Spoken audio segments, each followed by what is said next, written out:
This weekend in NASCAR was huge and chaotic. On one hand, we witnessed something you almost never see in modern NASCAR, a moment so rare the entire garage couldn't stop talking about it.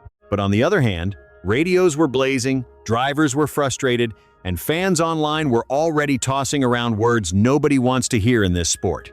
That's when you know it's not just about who crossed the finish line first. This weekend was about history, pressure, and tension, and the conversation erupted across the NASCAR community the second the checkered flag dropped. When we break down the garage reactions, driver comments, and why fans are questioning this moment, trust me, it's far more interesting than it seemed at first.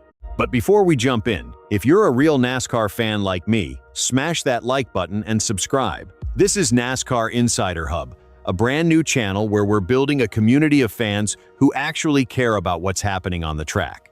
Our first big goal? Hitting 1,000 subscribers of hardcore NASCAR enthusiasts. Now let's talk about what really went down. The first big truth from this weekend is simple. Tyler Reddick delivered. And I mean really delivered. Starting on pole at Circuit of the Americas, from the drop of the green flag, the #45 car had serious pace. He controlled the rhythm, stayed clean through the usual COTA chaos, and when it mattered most, late in the race, he pulled away. Reddick led 58 laps, the most anyone ran all day, and beat Shane Van Gisbergen by 3.944 seconds. That margin matters because SVG came in as the road course benchmark, having won 5 straight NASCAR Cup Series road course races. He was chasing Jeff Gordon's record of 6 consecutive road course wins. Reddick didn't beat him with luck or strategy, he beat him head-to-head, lap after lap. No mistakes, no late dives, just pure speed and flawless execution. That win also made Reddick the first driver in NASCAR Cup Series history to win the first 3 races of the season. Not tied, not matched, the only one. Think about it. Daytona 500, Atlanta Motor Speedway, Circuit of the Americas, 3 completely different tracks, 3 totally different styles of racing. Reddick and the #45 team answered every challenge. This isn't just a hot start, it's the kind of start that changes the tone of the entire championship before the season even gets rolling. And if you're a Tyler Reddick fan, here's something cool. The official 2311 Racing Daytona 500 champion shirt, celebrating this incredible moment, is out now. Limited edition, designed with the #45 car in mind, link below if you want one. After the win, Reddick told Fox he was focused on minimizing mistakes, knowing SVG almost never gives anything away. He said, "Shane is so good because he doesn't make mistakes." And when he said this win means the world, it was clear. This wasn't just another points day. This was beating the modern road course king when it mattered most. Even SVG admitted it. He got beat by the better driver. No excuses, no controversy, just respect. Then Michael Jordan stepped up to the cameras, and when MJ speaks after a race, people listen. He said, "It's time to change," referring to the immense pressure Reddick faced in chasing 3 wins in a row.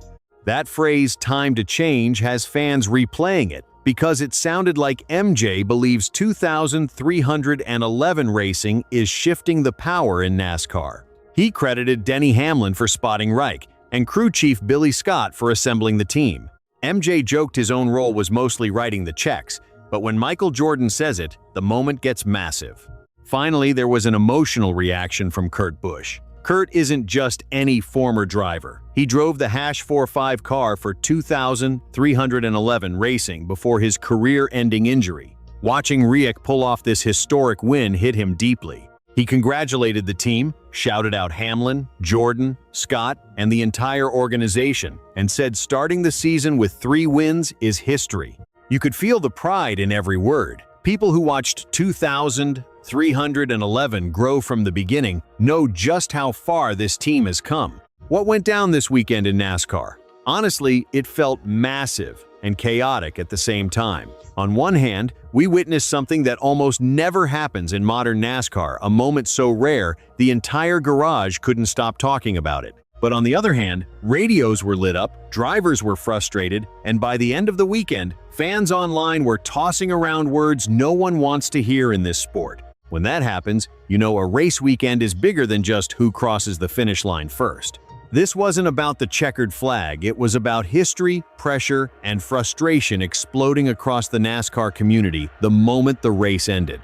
And trust me, once we break down what happened, the garage reactions, the post-race comments, and why fans are now questioning this moment, this story gets even more intense than it looked at first. Before we dive in, quick shout out. If you live and breathe NASCAR like I do, hit that like button and subscribe. We're building a real NASCAR fan community, and our first milestone, 1,000 hardcore fans. Now, let's talk on track. The first truth of the weekend is simple. Tyler Reddick delivered. And I mean really delivered. Starting on pole at Circuit of the Americas, the #45 car showed pace from the moment the green flag waved. He controlled the rhythm, stayed clean through the usual chaos, and when it mattered most, he pulled away. Reddick led 58 laps more than anyone and crossed the line 3.944 seconds ahead of Shane Van Gisbergen. That number matters. SVG came into this race as the undisputed road course king, chasing a historic tie with Jeff Gordon's 6 consecutive road course wins. But Reddick didn't beat him with luck or strategy, he beat him straight up. No mistakes, no last-minute dives. Pure speed, pure execution. And with that, Tyler Reddick made history as the first driver in NASCAR Cup Series history to win the first 3 races of the season. Not tied, not close, the only one. Think about that. Daytona 500 chaos, Atlanta's pack racing, and now a technical road course in Austin, 3 completely different tracks, 3 completely different challenges, and the #45 team aced them all. That's not just a hot streak, that's a statement that changes the tone of the entire championship. After the win, Reddick's excitement was clear. Speaking to Fox, he admitted the final laps were all about minimizing mistakes against a driver like SVG, who almost never gives anything away. And when Reddick said the win means the world, you could tell this wasn't just another points day, it was beating the modern road course king when it mattered most. Even SVG acknowledged it. He didn't feel robbed, he simply admitted they didn't have enough speed. The better driver won that day. But the weekend wasn't just about on-track battles. Michael Jordan stepped up after the race saying, "It's time to change," and praised the team for reshaping the balance of power in NASCAR. Jordan gave credit to Denny Hamlin for spotting Reddick, assembling the team, and of course, putting up the resources. Then came Kurt Busch's reaction, emotional, personal, and powerful. Having driven the #45 car himself, seeing Reddick pull off this historic start clearly hit him hard. He congratulated the entire team, shouting out Hamlin, Jordan, Billy Scott, and the organization. What we saw wasn't just a strong start. It was proof that 2,311 racing has become what they set out to be. But here's where things shift. While Reddick and the team were celebrating history, not everyone walked away happy.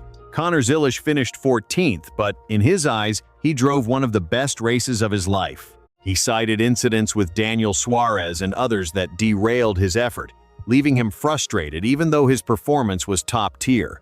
The same story played out in Xfinity, where Carson Cavapel saw a strong race derailed by late race chaos. Strong runs turned into disappointing results, leaving drivers feeling the weekend wasn't fair. And here's the twist. While NASCAR fans were witnessing a historic victory, online conversations quickly spiraled into debate. Some linked Reddick's dominance to past legal disputes involving 2,311 racing and front row motorsports. Suddenly, whispers of a stolen victory appeared, but the facts are crystal clear. Reddick led 58 laps, dominated SVG by almost 4 seconds, and started on pole. That's not suspicious, that's domination. And the strongest argument against the conspiracy chatter? Shane Van Gisbergen himself. If anyone could claim foul play, it would be him, but he didn't. He admitted the truth. Reddick was simply the better driver that day.